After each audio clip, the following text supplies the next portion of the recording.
9 වෙනි ගානයි 10 වෙනි ගාන හැදුවද? 9 වෙනි ඔව් ගානයි සර් 10 වෙනි ගානයි ගෙදරින් හදන්න කීවා නේද?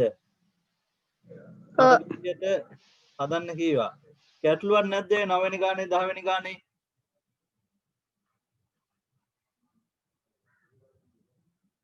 ගැටලුවක් නෑ නැත්නම් ඉස්සරහට යමු. හරි. මට මතක විදියට ආපසු යවුම් කතා කරන්න තියෙන්නේ. ආපසු යවුම් කියලා කියන්නේ මොකද්ද? ආපසු යවුම් කියලා කියන්නේ මොනවටද? අපි ගැනුම් කියලා කියන්නේ මොනවටද? අපි ගැනුම් කියලා ගැනුම් ගිණුමට ගහන්න දාන්නේ මොකද්ද? ගැනුම් කියලා ගැනුම් ගිණුමට දාන්නේ මොකද්ද? නැවත විකිණීමේ පරමාර්ථයෙන් මිලට ගත්තු භාණ්ඩ, ඒ කියන්නේ අපේ වෙළඳ භාණ්ඩ මිලට ගැනුම් විතරයි ගැනුම් ගිණුමට දාන්නේ. නේද?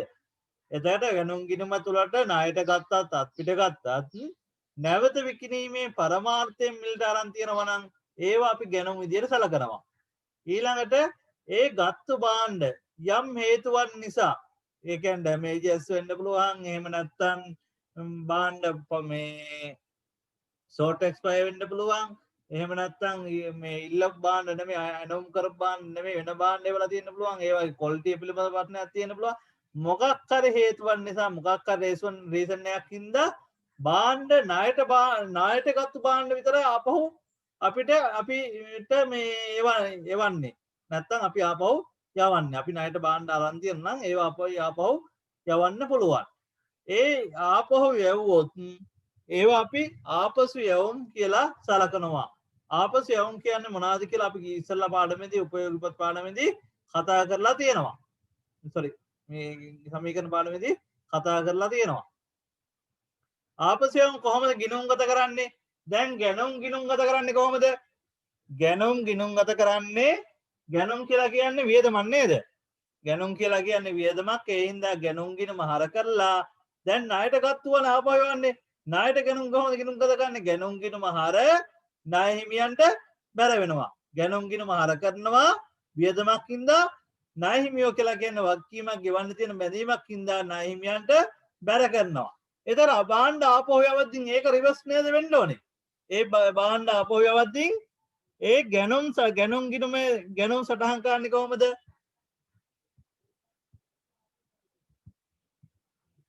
ගැනුම් සටහන් කරන්නේ ණයට ගැනුම් සටහන් කරන්නේ ගැනුම් ගිණුම හර ණය හිමියන්ට බැර. ණය හිමියෝ ගැනුම් ගිණුම හර වෙනවා ණය හිමියෝ කියලා ණය හිමියන්ට බැර වෙනවා ගැනුම් කියලා.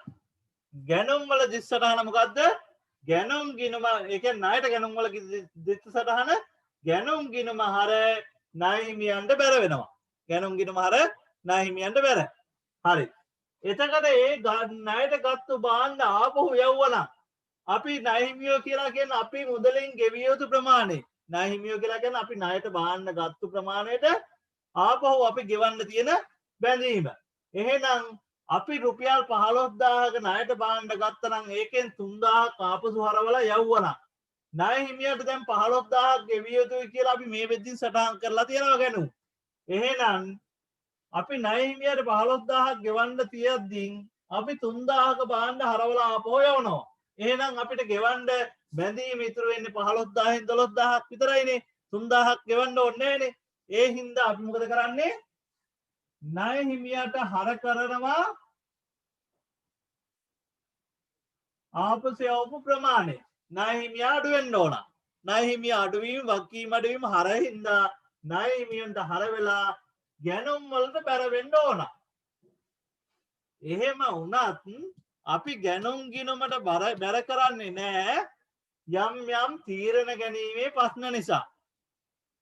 අපි ගන්නවා ඒවා ඔක්කොම ආපහු හරවලා යවුවොත් අපි ගැනුම් පිරිවැය ගෙනීමට පිරිවැයක් යනවා ගෙන්න වාහන වල පිරිවැයක් යනවා ඕඩර් කරන්න පිරිවැය යනවා. එහෙම ඔක්කොම කරලා ආපහු යවනවා නම් නිතරම බාන්න අපිට ඒතර මැනේජ්මන්ට් තීරණ කළමනාකරන තීරණයක් ගන්න ප්‍රශ්නයක් තියෙනවා.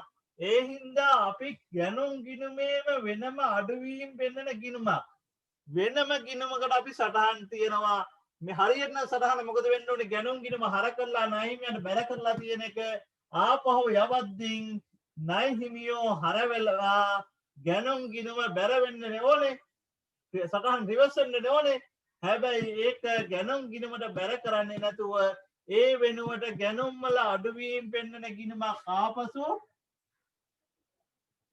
යවුම් කියලා ආපසු යවුම් කියලා ගැනුම් ගිණුමේ අඩුවීම් පෙන්වන ගිණුමක් නැත්තම් ගැනුම් වියදමේ අඩුවීම ඒ කියන්නේ ආපසු යවුම් වැඩි වෙද්දී ගැනුම් වියදම අඩු වෙනවා නේද එහෙනම් වියදමේ අඩුවීම් පෙන්වන ගිණුමකට වියදම් අඩුවීම බැර හින්දා ආපසු යවුම් ගිණුමට බැර කරනවා හර කරනවා ණය හිමියන්ට වගකීම අඩු වෙන හින්දා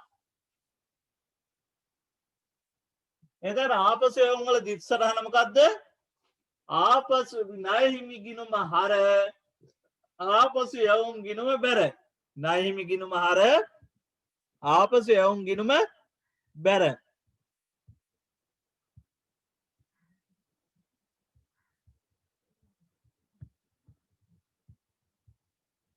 හරි ලියා ගන්න ආපසු යවුම් පහත පරිදි ගිණුම් ගත කරේ ණය හිමි ගිණුම හර ආපසු යවුම් ගිණුම බැර ණය හිමි ගිණුම හර ආපසු යවුම් ගිණුම ණය හිමි ගිණුම හර ආපසු යවුම් ගිණුම බැර හරි 11 වෙනි ගාන හදන්න බාන්න ඉක්මනින් මං හදන්න ඕනේ නේද හරි ඉක්මනින් හදන්න 11 වෙනි ගාන පිටුව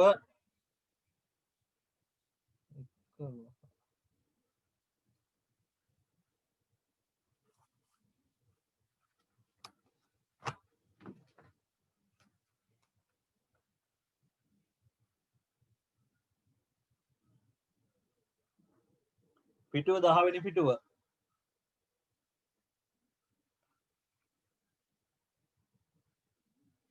ණයට ගැනුම් කොහොමද ගිණුම් ගත කරන්නේ ගැනුම් ගිණුම හර ණය හිමි ගිණුමට බැර කරනවා ගැනුම් ගිණුම හර ණය හිමි ගිණුමට බැර කරනවා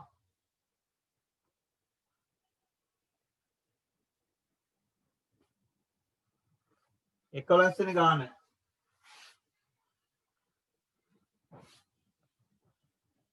එකොළොස්වෙනි ගාන හදානයෙන් බාන්න ණයට ගැනුම් ගැනුම් ගිණුම හර ණය හිමි ගිණුම බැර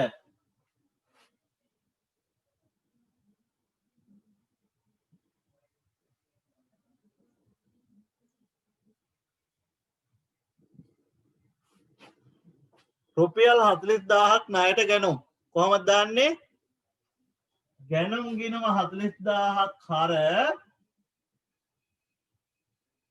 ණය හිමියෝ කියලා ණය හිමි ගිණුමට බැර වෙනවා ගැනුම් කියලා රුපියල් 40000යි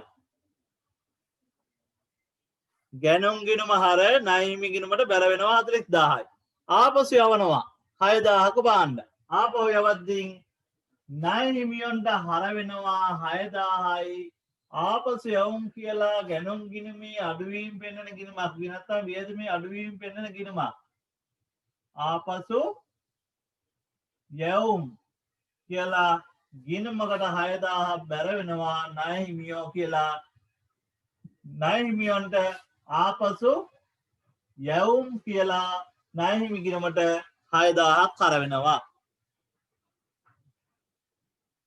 හරි ඕකමනේ අනිකත් නේද අනිත් අනක ණයට ගැනුම් 55000 ගාන විතරයි වෙනස්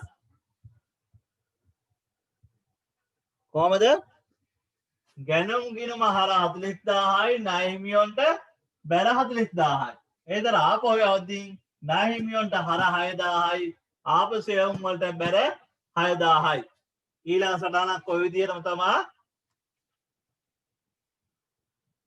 ගැනුම් 55000යි එහෙනම් 55000ක් ණය ගැනුම් ගිණුමට 55000ක් කර වෙනවා ණය හිමි කියලා ණය හිමියන්ට ගැනුම් කියලා රුපියල් 55000ක් බැර වෙනවා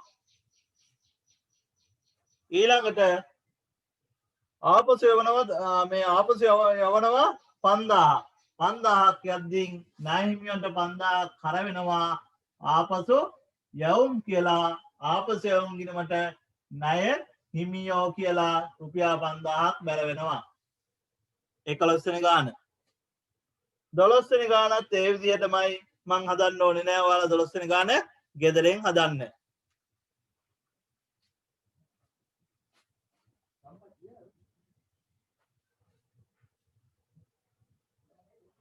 එහෙනම් 12 වෙනි ගාන ගෙදරින් හදන්න 12 වෙනි ගාන ටියුට් එක නැති කෙනෙක් ඉන්නවා නම් ටියුට් එක නම් එවලා ඇති සොෆ්ට් කොපි හරි ටියුට් එක නැති කෙනෙක් ඉන්නවා නම් ලියා ගන්න විනාඩියක් දෙන්නම්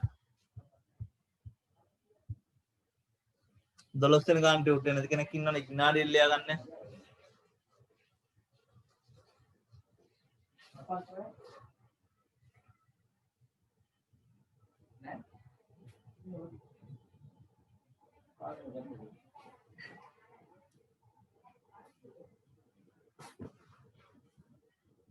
හරි නේද ඊළඟ මම මේ ටොපික් එකට යන්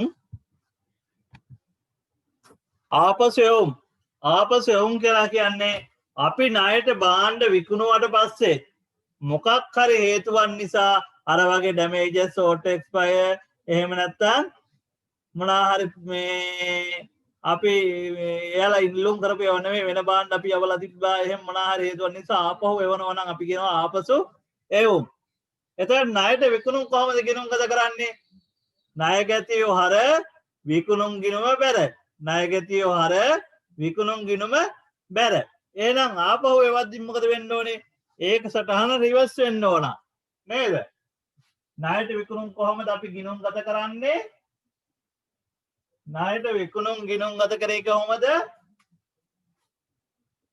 ණය ගැතියොන්ට හර වෙනවා ණය ගැතියෝ හර විකුණුම් ගිණුම බැර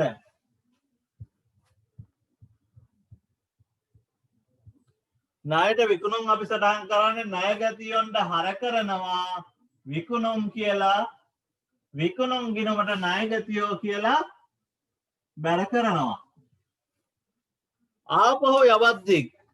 ආපහු යවද්දී මොකද වෙන්නේ භාණ්ඩ විකුණුම් භාණ්ඩ ආපහු යවද්දී විකුණුම් භාණ්ඩ ආපහු එවනවා එහෙනම් ආපසු එවුම් කියලා කියන්නේ විකුණුම් ආදායමේ අඩුවීම පෙන්වන ගිණුම විකුණුම් ආදායමේ නැත්නම් මේ විකුණුම් ගිණුමේ අඩුවීම පෙන්වන ගිණුම එහෙනම් විකුණුම් ආපහු එවද්දී විකුණුම් ආදායම අඩු වෙන හින්දා ආදායම අඩුවීම හර හින්දා ආපසු එවුම් ගිණුමට හර කරනවා ණය ගැතියොන්ගෙන් ලැබෙන්න තියෙන ප්‍රමාණය අඩු වෙන හින්දා ණය ගැතියොන්ට බැර වෙනවා මේ විකුණුම් භාණ්ඩ ආපහු එවද්දී ණය ගැතියොන්ට බැර වෙනවා ආපසු එවුම් කියලා ආපසු එවුම් ගිණුමට හර වෙනවා ආදායම අඩුවීම නිසා ණය ගැතියෝ කියලා ආපසු එවුම් ගිණුමට හර වෙනවා ණය ගැතියොන්ට බැර වෙනවා මේක තමයි සටහන එහෙනම් අපි ලියාගමු ආපසු එවුම් වල ද්විත්ව සටහන ලියාගමු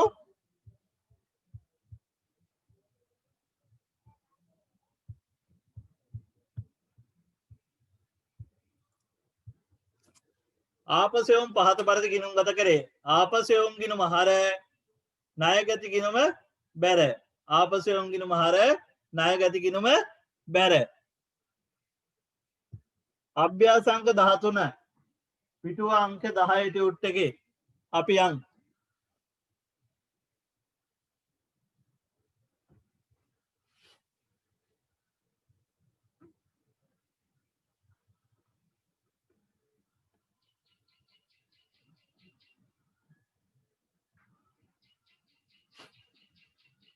හරි ණයට විකුණුම් 18000යි ණයට විකුණුම් කොහොමද සටහන් කරන්නේ ණය ගැතියෝ හර 18000යි විකුණුම් කියලා විකුණුම් ගිණුමට බැර වෙනවා ආදායමක් හින්දා 18000යි ණය ගැතියෝ කියලා ණයගැතියෝ හර 18,000යි විකුණුම් ගිණුමට බැර 18,000යි. ආපහු එවනවා. එහෙනම් අපිට ණයගැතියොන්ට බැර කළා විකුණුම් ගිණුමට හර කරනවා වෙනුවට ආපසු එවුම් ගිණුමට හර කරනවා ආදායම අඩු වෙන නිසා. ආපසු එවුම් ගිණුමට හර කරනවා රුපියල් 2000ක්. ණයගැතියොන්ට බැර කරනවා රුපියල් 2000ක්. ආපසු එවුම් කියලා. මෙතන ණයගැතියෝ කියලා ආපසු එවුම් ගිණුමට 2000ක් හර කරනවා.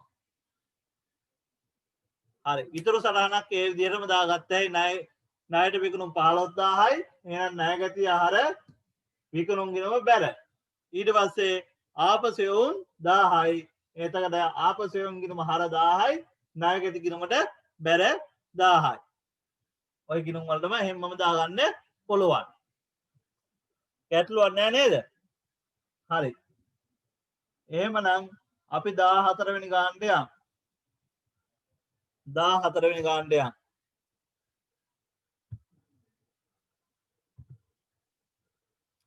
හදන්න බලන්න විනාඩියක් කරන් 14 වෙනි ගාන ඉක්මනින් මේ විනාඩියක් කරන් හදන්න ගිණුම් ඉහත ගණදෙනු ගිණුම් ගත කරන්න ඉහත ගණදෙනු ගිණුම් ගත කරන්න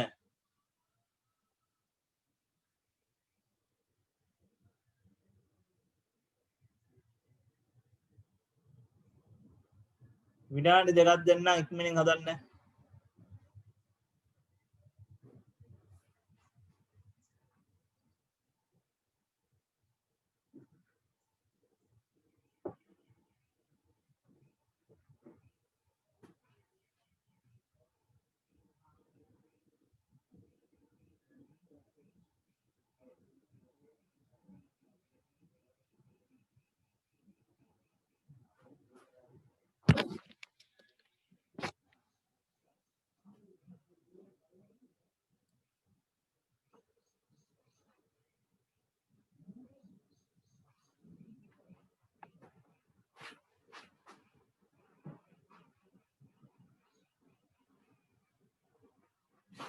විනාඩියෙන් ගාන ලියා ගන්න ටියුට් එක නැති කෙනෙක් විනාඩියක් තරම් ගාන ලියා ගන්න ටියුට් එක නැති කෙනෙක් ඉන්නවනම්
හරිද?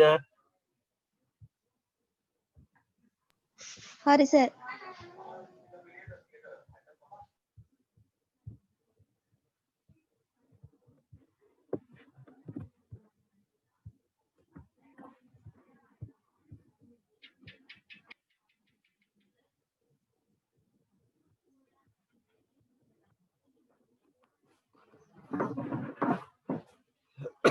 හරි. අපි ගාන හදමු බලන්න. 14 වෙනි ගාන. ගැනුම් රුපියල් 40000යි. ගැනුම් 40000යි අපි කොහොමද දාන්නේ? ගැනුම් ගිණුම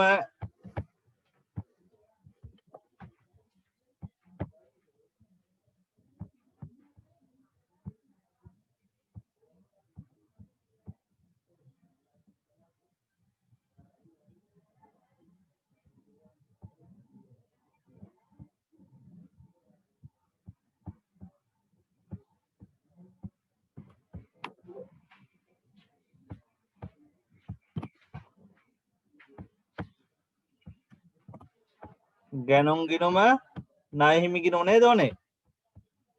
ගැනුම් ගිණුම හර වෙනවා ණය හිමි ගිණුම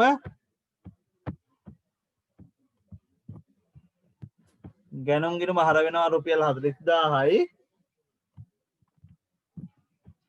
ණය හිමි ගිණුමට බැර වෙනවා රුපියල් 40000යි. ණය හිමිව වක්කීමක් හින්දා.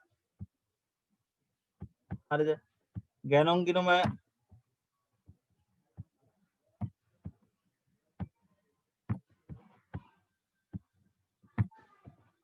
පළවෙනි සටහන මේව නේද?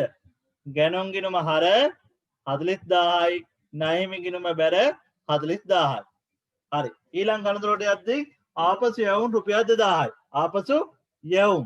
එහෙනම් ආපසු යවුම් ගිණුම ඕන වෙනවා අපිට. ආපසු යවුම් ගිණුම ගහ ගන්නවා. එතකොට මොකද වෙන්න ඕනේ? ආපහු යවනවා. ආපහු යවනවා නම් ණය හිමියන්ගේ අගේ අඩු වෙන්න ඕන. ආපසු ණය හිමියන්ගේ අගේ අඩු වෙන හින්දා ණය හිමියන්ට හර වෙනවා.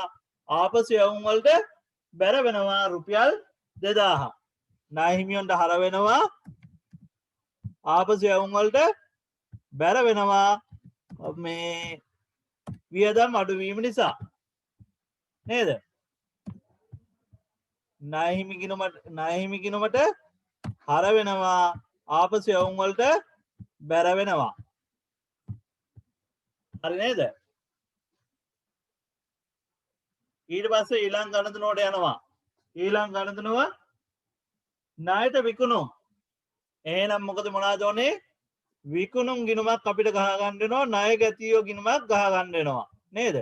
විකුණුම් ගිණුම ණය ගැති ගිණුම ඕන වෙනවා නේද? එහෙනම් අපි ගහ ගන්නවා විකුණුම් ගිණුම ණය ගැති ගිණුම.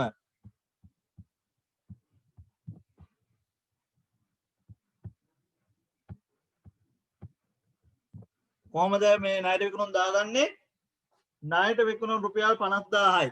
එහෙනම් විකුණුම් ගිණුමට ආදායමක් හින්දා බැර වෙනවා ණය ගැතියෝ කියන වත්කමක්. වත්කම් වැඩි වීම 50000ක් ණය ගැති ගිණුමට හර වෙනවා. විකුණුම් ගිණුමට 50000ක් බැර වෙනවා නේද? ආදායම වැඩි වීම නිසා. ණය ගැති ගිණුම හර විකුණුම් ගිණුම බැර මේ ණය ගැතියෝ කියලා. හරිද? ණය ගැති ගිණුම හර විකුණුම් ගිණුම බැර. පැහැදිලි නැද්ද? පේන්නේ නැද්ද? හරි. මේක අකුරු පේන්නේ නැත්තම් කියන්න මම බෝඩ් එක හදන්නම්. ඊට පස්සේ ණයට විකුණුම් හරි මේ ණයට විකුණුම් දාන්න ණය ගැති ගිණුම හර විකුණුම් ගිණුම බැර. ඊළාට ආපසු යවුම් 3000යි. එහෙනම් අපිට ඕන වෙනවා තව ආපසු යවුම් ගිණුමක්. ඒ ආපසු යවුම් ගිණුම කියලා කියන්නේ ආදායම් අඩුවීම පෙන්වන ගිණුමක්. එහෙනම් ආදායම් අඩුවීම හර නේද? එහෙනම් ආපහු යවද්දී ආපසු යවුම් ගිණුමට හර ණය ගැතියගේ අගේ අඩු වෙනවා. ඇයි අපිට ලැබෙන්න තියෙන සල්ලි හම්බෙන්නේ නැහැනේ. එහෙනම් ණය ගැති ගිණුමට බැර වෙනවා රුපියල් 3000ක්. ආපසු යවුම් ගිණුම හර රුපියල් 3000යි. ණයගැති ගිණුමට බැර රුපියල් 3000යි. හරිද? ණය ආපසු ගිණුමට ණයගැතියෝ කියලා නැත්තම් ණයගැති ගිණුම කියලා හර වෙනවා. ණයගැති ගිණුමට ආපසු එවුම් කියලා බැර වෙනවා රුපියල් 3000ක්. හරිද? ණයගැති ගිණුමට ආපසු එවුම් ගිණුමට හර වෙලා ණයගැති ගිණුමට බැර වෙනවා.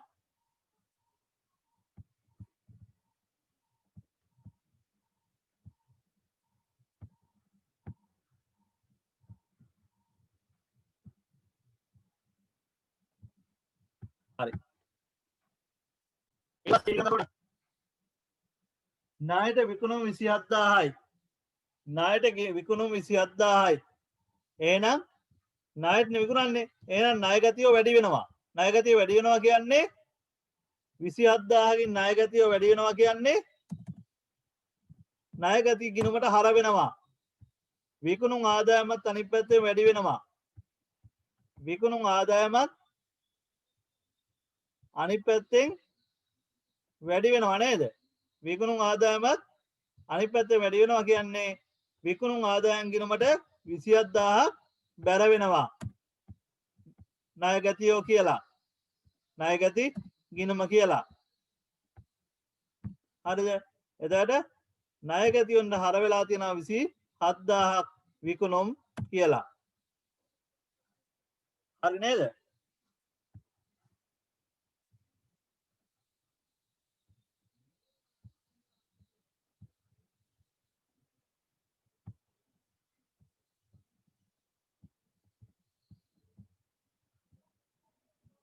පැහැදිලි නේද?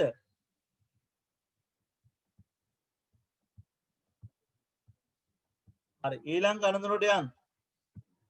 ඊළඟ ගණනුව මොකද්ද? ආපසු එවුන් 2000යි.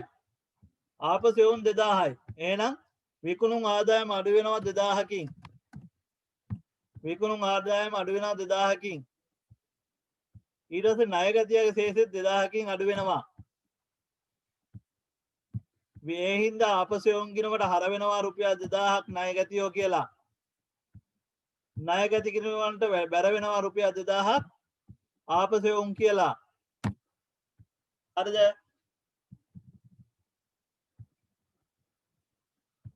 ණයගැති ගිණුමට ආපසු එවුන් ගිණුමට 2000ක් කර වුණා. ණයගැති ගිණුමට රුපියල් 2000ක් බැර වුණා ආපසු එවුම් කියලා. හරි. ඊළඟට ණයට ගැනුම් රුපියල් 30000යි. ණයට ගැනුම් රුපියල් 30000යි. අය ගිණුමක් ගහන්න ඕනේ නැහැ. තියෙනවා කලින් තියෙනවානේ. ගැනුම් ගිණුම හර ණය හිමියන්ට බැරනේ. රුපියල් 30000ක් ගැනුම් ගිණුමට හර වෙනවා. ගැනුම් ගිණුමට හර වෙනවා ණය හිමියෝ කියලා. ණය හිමි ගිණුමට 30000ක් බැර වෙනවා ගැනුම් කියලා.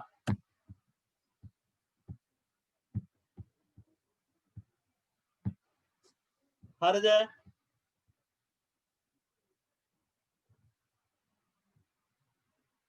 හරිද?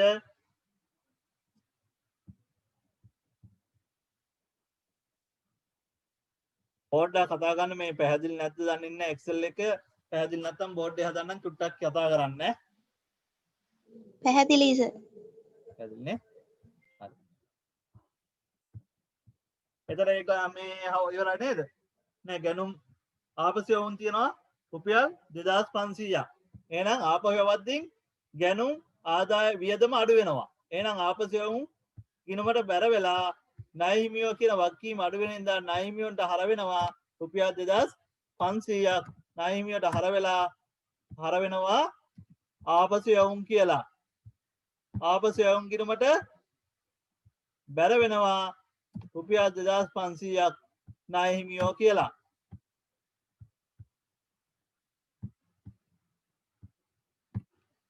ආපසු යවුම් ගිණුමට බැර වෙනවා රුපියල් 2500ක් ණය හිමියෝ කියලා. ණය හිමි ගිණුමට හර වෙනවා ආදාය මේ වගකීම අඩු වෙන හින්දා 2500ක්. ආපසු යවුම් ගිණුමට බැර වෙන්නේ ඇයි? ගැනුම් වියදම අඩු වෙන හින්දා. වියදම් අඩු වීම බැර හින්දා. හරි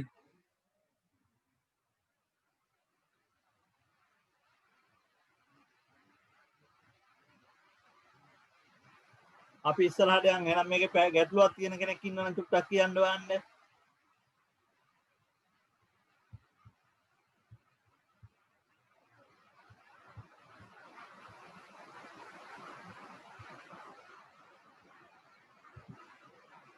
හරි තොග පරිභෝජනය ඊළඟට තොග පරිභෝජනය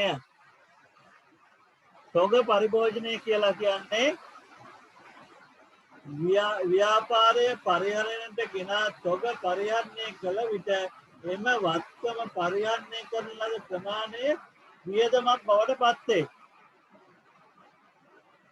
තොග පරිභෝජනය ව්‍යාපාරය පරිහරණයට ගෙනා තොග පරිහරණය කළ විට එම වත්කමෙන් පරිහරණය කරන ලද ප්‍රමාණය වියදමක් බවට පත්වේ.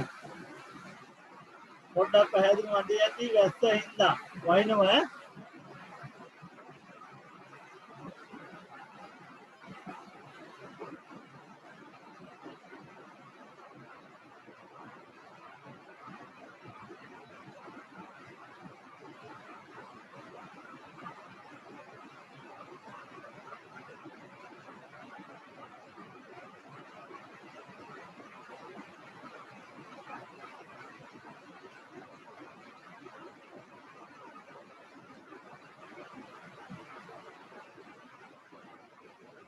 හරි දැන් අපි ලිපි ද්‍රව්‍ය ගේද්දී ලිපි ද්‍රව්‍ය ලොකු ප්‍රමාණයක් කාප්සීට් බණ්ඩල 250ක් ගේනවා නම් ඒක ඒ වෙලාවෙම අපි වියදමක් බවට පත් කරන්නේ නැහැ.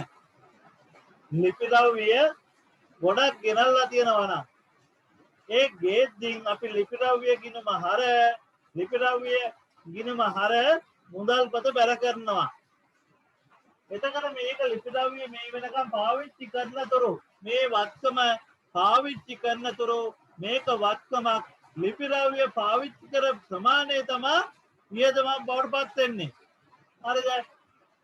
එතකොට ලිපි ද්‍රව්‍ය ගෙනාපුවාම අපි මුදල් බැර කරලා ලිපි ද්‍රව්‍ය තොත්කිනමට නැත්නම් ලිපි ද්‍රව්‍ය කිනමට හර කරනවා. ඊට පස්සේ පාවිච්චි කර ප්‍රමාණය වියදමක් කියලා හඳුනා ගන්න ඕන. එහෙනම් මොකද කරන්න ඕනේ?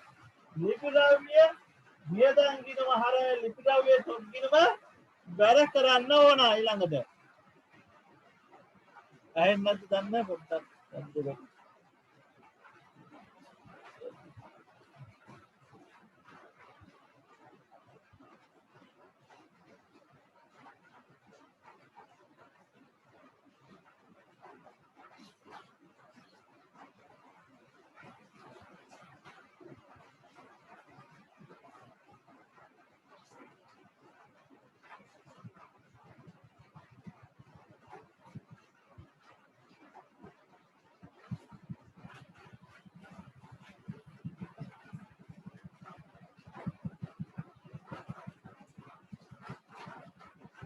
විනාඩි දෙක තුනක් යද්දි වැස්ස අඩු වෙයි. පොඩ්ඩක් වැස්ස ටිකක් සැර වැඩි ඒ හින්දා පොඩ්ඩක් ඇහෙන්නේ නැහැ. හරි.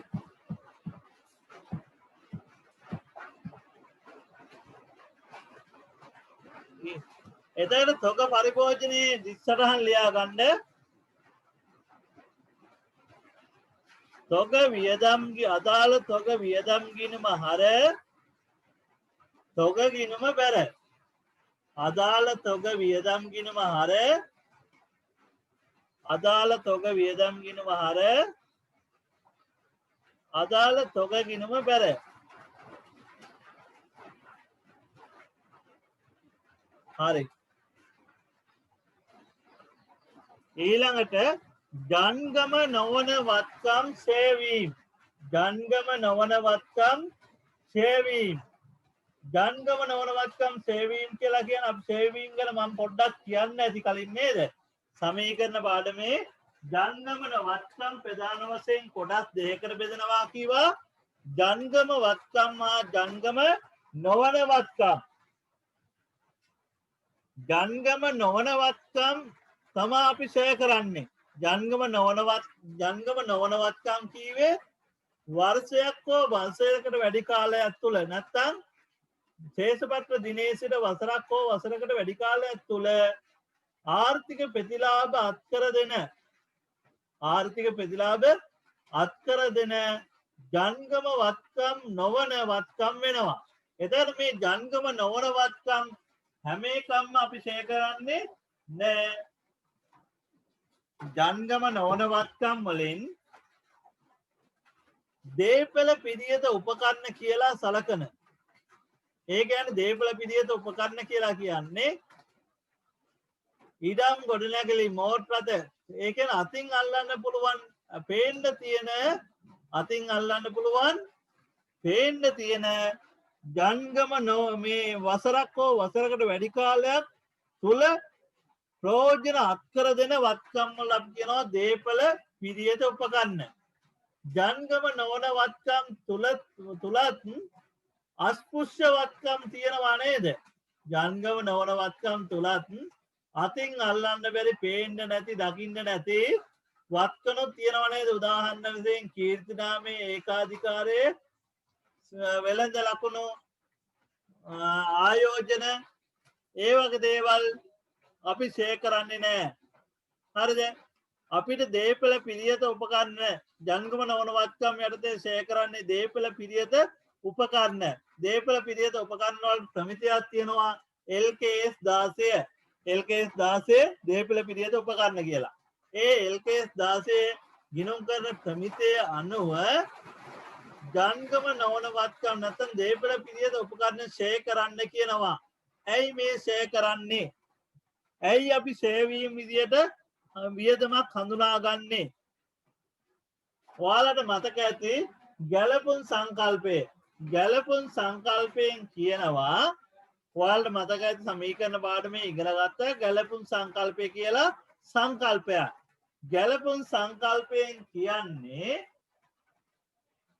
ඉස්සල්ලා ව්‍යාපාරයේ ආදායමක් හඳුනාගෙන ඒ ආදායම හඳුනාගත්තු ආදායම ඉපැයීම සඳහා දායක වූ සියලු වියදම් ලාභය ගණනය කිරීමේදී අර ආදායමට එරෙහිව කපා හරින්න නැත්නම් ආදායමට එරෙහිව හඳුනා ගන්න කියලා ගැලපුම් සංකල්පයෙන් කියනවා. එහෙනම් අපි දැන් උදාහරණයකට ගමුකෝ මේ ඩිලිවරි ලොරියක්. ඒක මෝටර රථයන්නේ. එතකොට මේ මෝටර රථේ අපි ආදායම් උපයන්න පරිහරණය කරනවා.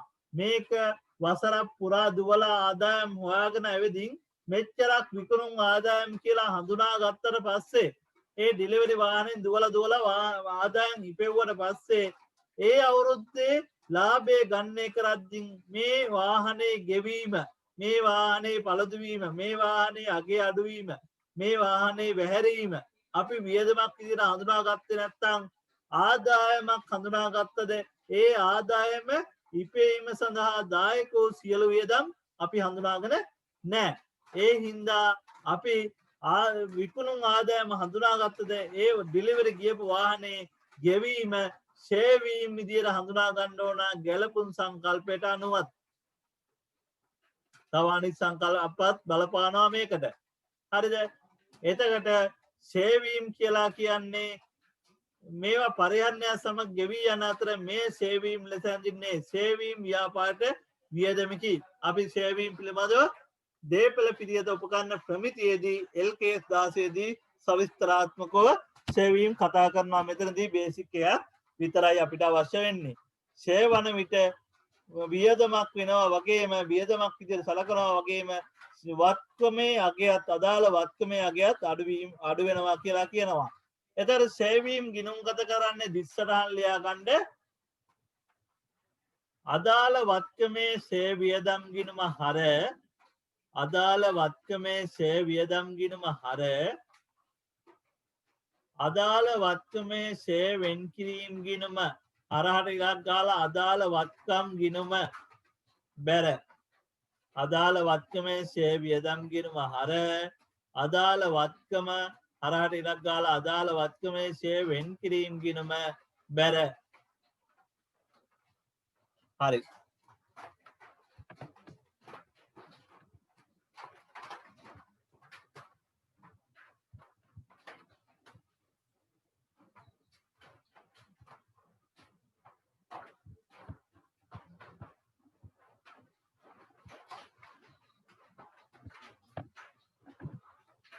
අභ්‍යාසංග 15 අභ්‍යාසංග 15 පහත ගණතුන ගිනුම් ගත කරන්න මෝටර් රථ වර්ෂයකට සේවීම් 50000යි ලීබඩු වර්ෂයකට සේවීම් 40000යි යන්ත්‍ර වර්ෂයකට සේවීම් 60000යි හදන්න බලන්න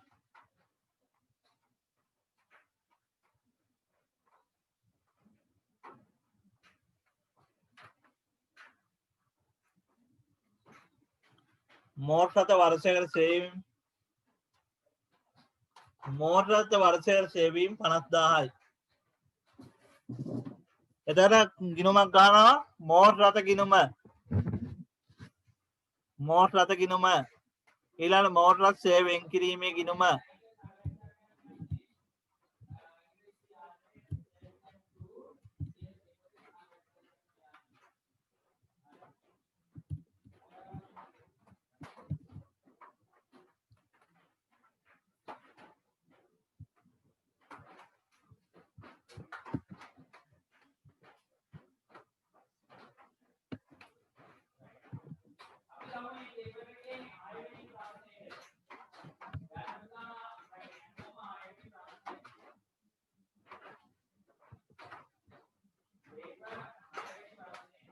හරි මෝටර් රථ ගිණුම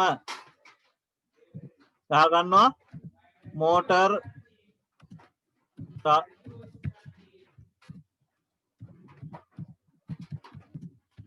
රථ ගිණුම මෝටර් රථ සේවයෙන් කිරීම ගිණුම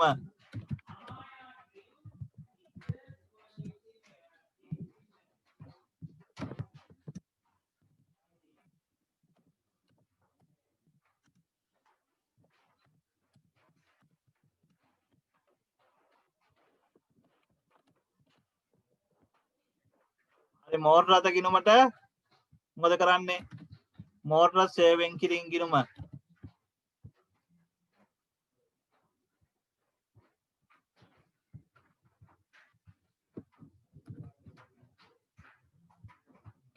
ගිණුම් දෙක ගහගත්තා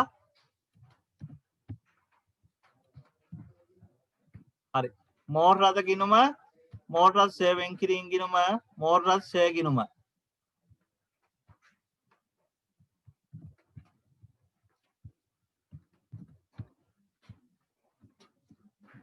හරි එතකොට අපි මෝටර් රථයක් ගත්තින් මොකද කරන්නේ මෝටර් රථයක් ගත්තින් මෝටර් රථ ගිණුම හර මුදල් ගිණුමට බැර කරනවා එතකොට මෝටර් රථය සේ කරද්දී මෝටර් රථ සේ ගිණුම සේ වියදම් ගිණුම හර නැත්නම් මෝටර් රථ සේ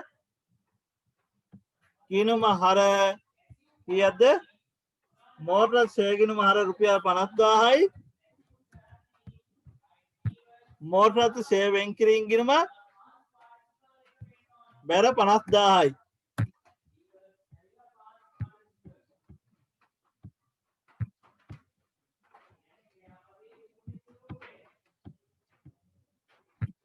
හරි හොඳට මතක තියාගන්න මෝටර් රථ සේවයෙන් කිරීම ගිණුම් ගත කරද්දී ගිණුම් ගත කරන්න පුළුවන් ක්‍රම දෙකක් තියෙනවා එකක් මෝටර් රථ ගිණුමේම සේවයෙන් කිරීම සටහන් කිරීම නැත්නම් මෝටර් රථ සේවයෙන් කිරීම ගිණුම කියලා වෙනම ගිණුමක සටහන් කිරීම මෝටර් රථ ගිණුමේම බැර කරත් මෝටර් රථයගේ අඩු වෙනවා මෝටර් රථ සේවයෙන් කිරීම කියලා ගිණුමක් කියන්නේ වත්කම් අඩුවීම පෙන්වන වෙනම ගිණුමක්. ඒතර මෝටර් රථයගේම තමයි මෙතනත් අඩු වෙන්නේ. මෝටර් රථ සේ වියදම් ගිණුම හර මෝටර් රථ සේවයෙන් කිරීම ගිණුම 50000ක් බැර. මෝටර් රථ සේ වියදම් ගිණුම හර මෝටර් රථ සේවයෙන් කිරීම ගිණුම 50000ක් බැර. ඊළඟ එකට යම් බලන්න ලීබඩු වර්ෂයකට 40000ක්. එහෙනම් මෙතන ලීබඩු ගිණුම ලීබඩු සේ ගිණුම හර ලීබඩු සේවයෙන් කිරීම ගිණුම බැර රුපියල් 40000ක්. නැත්තම් මේ සටහන් මේ මෝටර් රථේ සටහන් කරද්දී මේක මේ විදිහට දාන්න පුළුවන් මෝටර් සේ වියදම් ගිණුම හර 50000යි මේක මෙතෙන්ද දාන්න නැතුව මෝටර් රථ මේක මෙතනින් අයින් කරලා මේක මෙතෙන්ද දාන්න පුළුවන් මෝටර් රථ ගිණුමටම රුපියල් 50000 බැර කරන්නත් පුළුවන් මෝටර් රථ සේ වියදම් කියලා මෝටර් රථ සේ කියලා මෙතන මෙහෙම සටහන් කරන්නත් පුළුවන් මෝටර් රථ සේ වියදම් ගිණුම හර කොහොමත් වියදම් ගිණුමට හර වෙනවා මෝටර් රථ සේ වියදම් ගිණුම හර මෝටර් රථ ගිණුමට හෝ මෝටර් ෂේ වෙන් කිරීම ගිණුමට දෙකින් එකකට බැර කරනවා ඒ ආයතනයේ ප්‍රතිපත්තිය මත. කොහොමද ආයතනය තීරණය කරගෙන තියෙන්නේ ෂේ වෙන් කිරීම ගිණුම පවත්වාගෙන යනවා නම් මේ ගිණුමට බැර කරන්නේ නැහැ. ෂේ මෝටර් ෂේ වෙන් කිරීම ගිණුමට බැර කරනවා. මේ වගේම තමයි අනිත් ඒවා. ලීබඩු ෂේ ගිණුම හර ලීබඩු ගිණුමට හෝ ලීබඩු ෂේ වෙන් කිරීම ගිණුමට බැර. ඊළඟට යන්ත්‍ර ගිණුමට යන්ත්‍ර ගිණුම මේ යන්ත්‍ර ෂේ ගිණුම හර යන්ත්‍ර ගිණුම බැර. එහෙම නැත්නම් යන්ත්‍ර ෂේ වෙන් කිරීම ගිණුමට බැර කරනවා. ඉතුරු ගණතුන දෙක මම දාන්නේ නැහැ. ඔයාලා දාගන්න. හරි. ඊළඟට අපි යනවා ඊළඟ එකට.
හරි.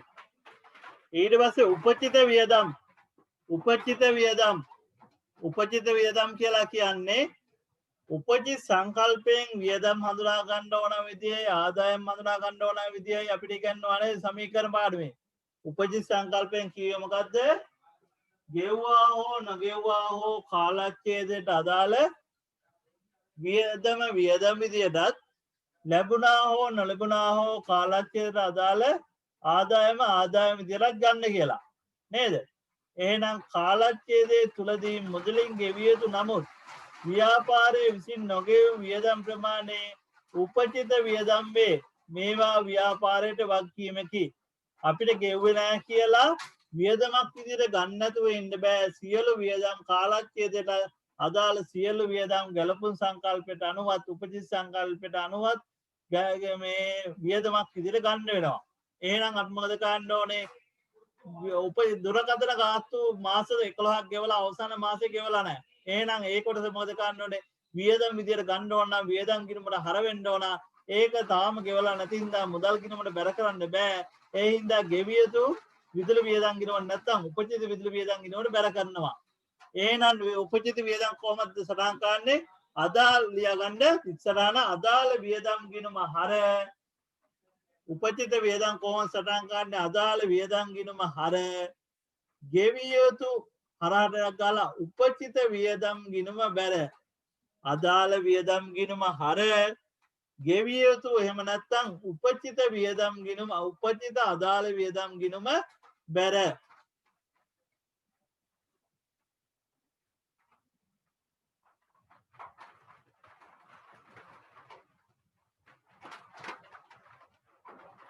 හරි. අභ්‍යාසංක 16 කරන්න පටන් බලන්න ගන්න. විනාඩි 2ක් දෙන්නම්. ඊට පස්සේ අපි කතා කරන විනාඩි 3ක් දෙන්නම්. ඉක්මනින් හදන්න බලන්න. අනේ මේ ඩියුට් නැති කට්ටිය මේ විනාඩිය ලියා ගන්නකො. ලියා ගත්තට පස්සේ විනාඩි 3ක් දෙන්නම්. අභ්‍යාසංක 16 ඉක්මනින් හෝම් බෝඩ් එක බලන්න ඉක්මනින් ලියා ගන්න. පහත ගණදෙන ගිණුම් ගත කරන්න වේගෙන් ලියන්න තොර වෙන්න ඕන. මොකද විභාගයට වෙලාවම තියෙනව නැත්තම් පහත ගණදෙන ගිණුම් ගත කරන්න ජනවාරි මාසයේ විදුලි බිල 8000කි. මුදලින් ගෙව්වේ 5000ක් පමණි. ජනවාරි මාස තුලේ මුදලින් ගෙවූ ප්‍රචන්න ගාස්තු 7000යි. තව රුපියල් 3000ක් ගෙවිය යුතුය. ජනවාරි මාසයේ දුරකථන වියදම 7000කි. මාසයේ අගදින රුපියල් 2000ක් ගෙවිය යුතුය. ජනවාරි මාසයේ කඩකොලිය 24000ක් වන අතර මුදලින් ගෙවුවේ 18000ක් පමණි. ජනවාරි මාසයේ පොලිය රුපියල් 6000ක් තාම ගෙවා නොමැත. ලියාගත්තද? ලියාගත්ත නම් හදන්නකො ඉක්මනින්.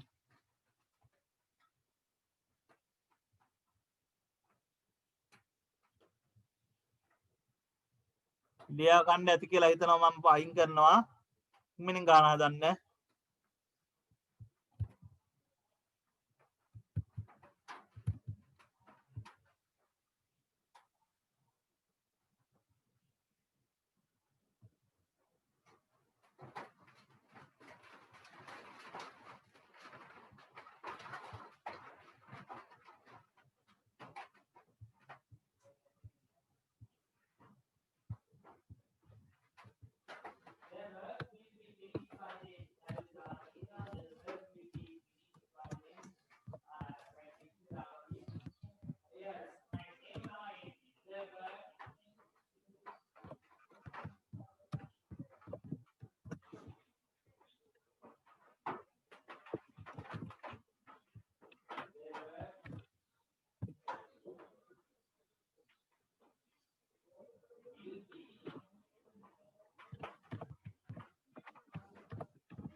ඉවරද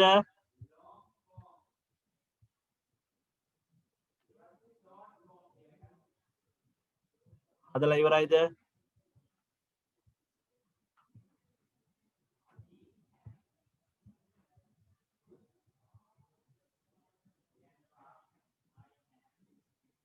හදලා ඉවරද හරි අපි හදමු නේද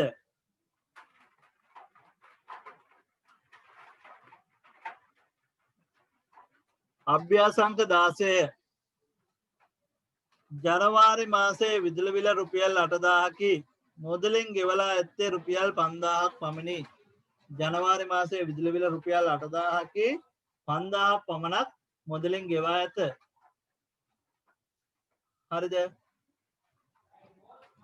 එතකොට විදුලි වියදම් ගිණුමක් එනව නේද විදුලි වියදම් ගිණුම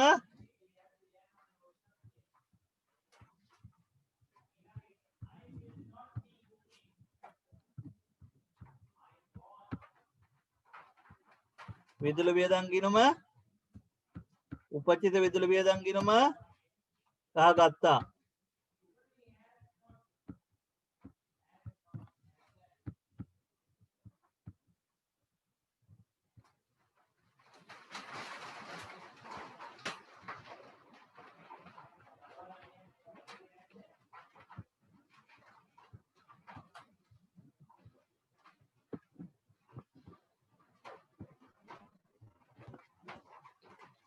හරි නේද?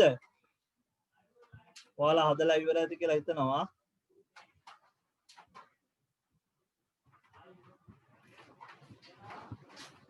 හරි. ජනවාරි මාසයේ විදුලි බිල රුපියල් 8000යි නේ. එහෙනම් විදුලි වියදම් විදියට විදුලි වියදම් ගිණුමේ තියෙන්න ඕනේ රුපියල් 8000යි. හැබැයි ගෙවලා තියෙන්නේ 5000යි. එහෙනම් ගෙවපෙක් කොහොමද තියෙන්නේ? දැන්ට මෙතන තියෙන්නේ ගෙවපේ මේ විදිහට සටහන් කරලා තියෙන්නේ. මේ විදිහට වෙලාවේ තියෙනවා විදුලි වියදම් ගිණුමේ 5000. විදුලි වියදම් ගිණුමේ මේ වෙද්දින් 5000ක් තියෙනවා ගිණුමේ. මුදල් බැර කරලා මේක රුපියල් මේ ඇති හර කරලා ශේෂයේ විදිහට රුපියල් 5000ක් විදුලි වියදම් ගිණුමේ තියෙනවා. අපි මේක දාන්න දෙයක් නැහැ. මුදලෙන් ගෙවුවේ රුපියල් 5000යිනේ. එහෙනම් මුදල් බැර මේකට හර කරලා තියෙනවා රුපියල් විදුලි වියදම් ගිණුම කියලා ගිණුමේ තියෙනවා මුදල් කියලා රුපියල් 5000ක්. හරිද? අපි දාන්න ඕනේ මොකද්ද? ජනවාරි මාසයේ විදුලි බිල රුපියල් 8000යි. අඩු කීයක් තියෙනවද? දැන්ට විදුලි වියදම් කියලා ගිණුමේ තියෙන රුපියල් 5000යිනේ. මුදල් බැල කරලා විදුලි වියදම් ගිණුම හර කරලා තියෙනවා මුදල් කියලා රුපියල් 5000ක්. නැත්නම් ශේෂය කියලා රුපියල් 5000ක් ඇවිදින් තියෙනවා. කාලච්ඡේදයට අදාළ වියදම් රුපියල් 8000යි. ගෙව්වා හෝ නොගෙව්වා හෝ කාලච්ඡේදයට අදාළ වියදම් විදියට ගන්න ඕන හින්දා අපි මොකද කරන්නේ? විදුලි වියදම් ගිණුමේ වියදම මේ වියදම් ගිණුම තුල නිරූපණය වෙන්න ඕන රුපියල් 8000ක්. නේද? ලාභ ගිණුමට ගත්තින් වියදම් විදියට පෙන්වන්න ඕන කාලච්ඡේදයට අදාළ වියදම. එහෙනම් විදුලි වියදම් ගිණුමට රුපියල් 8000ක් එන්න නම් තව 3000ක් මදි. එහෙනම් විදුලි වියදම අපි ගෙව්වා හෝ නොගෙව්වා හෝ කාලච්ඡේදයට අදාළ වියදම ගන්න හින්දා විදුලි වියදම් ගිණුම හර කරනවා රුපියල් 3000ක්. මේක ගෙවිය යුතු හින්දා රුපියල් 3000ක් උපචිත විදුලි වියදම් ගිණුමට බැර කරනවා. විදුලි වියදම් ගිණුමට හර කරනවා රුපියල් 3000ක්. උපචිත විදුලි වියදම් ගිණුමට බැර කරනවා විදුලි වියදම් කියලා රුපියල් 3000ක්. මේ ගෙවිය යුතු වියදමක් මේ වගකීම් වැඩි වෙන හින්දා උපචිත විදුලි වියදම් ගිණුම බැර විදුලි වියදම් ගිණුමට හර වෙනවා රුපියල් 3000ක්. ඒතර දැන් විදුලි වියදම් ගිණුමේ රුපියල් 8000ක් තියෙනවා කාලච්ඡේදයට අදාළ ප්‍රමාණය. එහෙනම් මේක මොකද කරන්න ඕනේ? මේක විදුලි වියදම් ගිණුම බැර කරලා ලාභ ගිණුම හර කරනවා වියදමක් විදියට ලාභය ගණනය කරද්දී. හරි. ඊළඟ වියදමට යන්. ඔයාලා හදුවා නේද? ජනවාරි මාසයේ මුදලින් ගෙවූ ප්‍රචාරණ ගාස්තු 7000යි. ජනවාරි මාසයේ මුදලින් ගෙවූ ප්‍රචාරණ ගාස්තු 7000යි.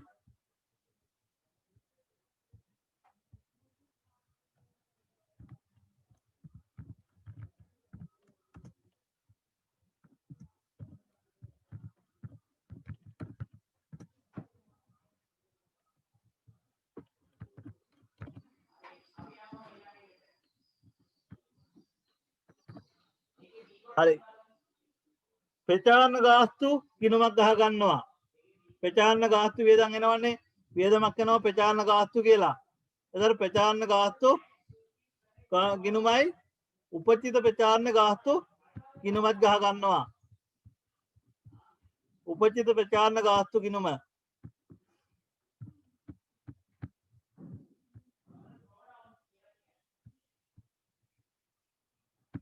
මේකට වැඩියෙන් බෝඩ් එක පැහැදිලි නම් මම බෝඩ් එක පැහැදිලි නෑ කියලා හිතලා තමයි මේ Excel එක ගත්තේ. මේකට වැඩියෙන් බෝඩ් එක පැහැදිලි නම් පොඩ්ඩක් කියන්න මම බෝඩ් එක හදන්නම් ඈ. ප්‍රචාරණ ගාස්තු ගිණුමේ මේ කියන්නේ මොකද ගණන්දුන ජනවාරි මාසය තුල මුදලින් ගෙවූ ප්‍රචාරණ ගාස්තු 7000යි. එහෙනම් මුදලින් 7000ක් ගෙවලා තියෙනවනේ. එහෙනම් මේ වෙද්දි මුදල් බැර කරලා ප්‍රචාරණ ගාස්තු ගිණුම හර කරලා ප්‍රචාරණ ගාස්තු ගිණුමේ ශේෂය විදියට රුපියල් 7000ක් ඇති. මෙහෙම ඇති. අපි මෙතන ගැලපුමුනේ දාන්න කියන්නේ නේද? උපජිත වේදමනේ. එතකොට කියනවා තව රුපියල් 8000ක් ගෙවන්න ඕනලු.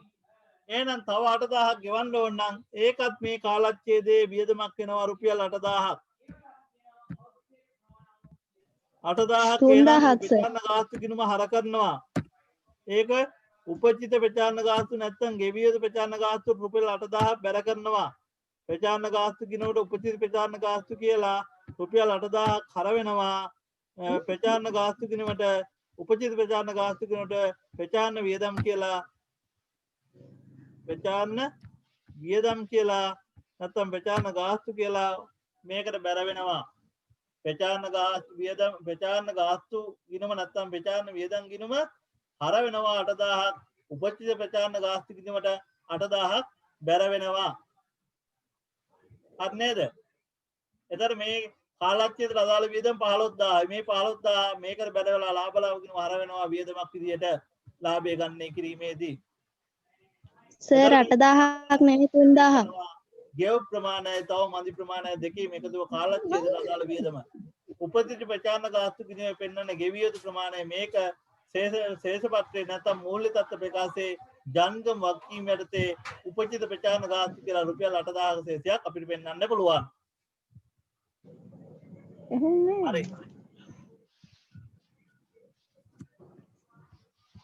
මේ මම මුදල් ගිණුම ඇදුවේ නෑ. මේ මුදල් ගිණුම මේක මේ ගිහින් තියෙන්නේ. මේ සටහන තියෙනවා. මේක මම දාන්න ඕනේ නෑ. හරි. ඊළඟට ජනවාරි මාසයේ දුරකථන වියදම 7000යි මාසයේ අග දිනට එතන මුදලින් ගෙවලා තියෙන්නේ කීයද? 7000යි ජනවාරි මාසයේ දුරකථන ගාස්තු. මාසයේ අග දිනට 2000ක් ගෙවන්න ඕන නම් 5000යි නේද ගෙවලා තියෙන්නේ. එහෙනම් මුදල් බැර කරලා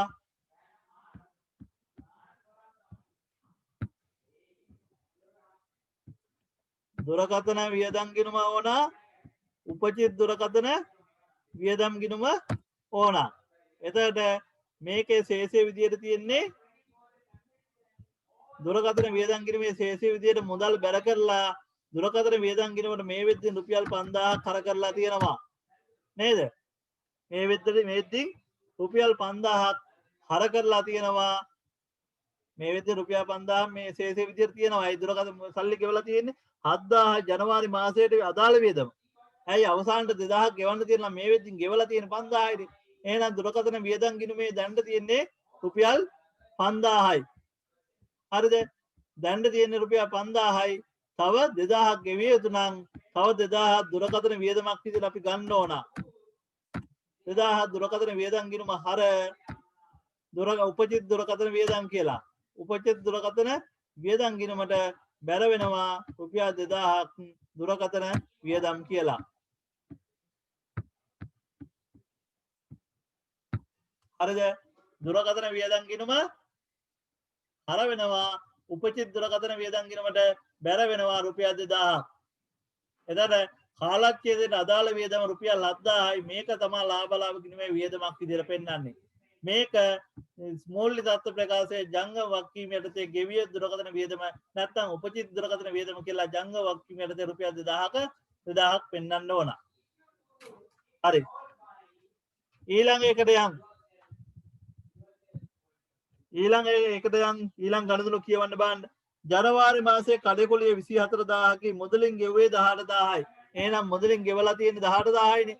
එහෙනම් දැන්ට ශේෂය තියෙන්නේ මුදල් බැර කරලා මේකට හර කරලා තියෙන්නේ කඩකොලිය කියලා රුපියල් 18000ක් පමණයි. 18000ක් කඩකොලිය කියලා ශේෂය විදියට තියෙනවා රුපියල් 18000ක්. එතකොට කඩකොලි වියදම් විදියට ගන්න ඕනේ ගෙවලා තියෙන 18000යි වියදම් විදියට ජනවාරි මාසයට අදාළ කඩකොලිය 24000යි කියනවා. එහෙනම් තව කීයක් ගෙවලා නැද්ද? 24000යි නා 4000යි රුපියල් 6000ක් ගෙවලා නැහැ. රුපියල් 6000ක් ගෙවලා නැත්නම් මේ ඒ රුපියල් 6000ක් කඩ කාලච්ඡේදයේ වියදමක් හින්දා කඩකොලි ගිණුමට හර වෙන්න ඕන. මේක උපචිත කඩකොලි නැත්නම් ගෙවිය යුතු කඩකොලි කියලා ගිණුමකට බැර වෙන්න ඕන. ඒක වගකීම් ගිණුමක්.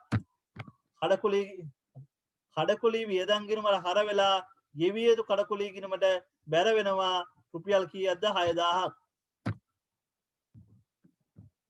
කඩකොලි වියදම් ගිණුම හර ගෙවිය යුතු කඩකුලි ගිණුමට 6000ක් බැර වෙනවා. කඩකුලි වියදම් වලට ගෙවිය යුතු කඩකුලි නැත්නම් උපචිත කඩකුලි කියලා හර වෙනවා 6000ක්. ගෙවිය යුතු කඩකුලි වලට කඩකුලි වියදම් කියලා බැර වෙනවා රුපියල් 6000ක්. එතන කාලච්ඡේදයට අදාළ වියදම රුපියල් 24000ක් කඩකුලි ගිණුමේ පෙන්නනවා. ඒක ලාභ ගිණුමේ වියදමක් විදිහට පෙන්නනවා.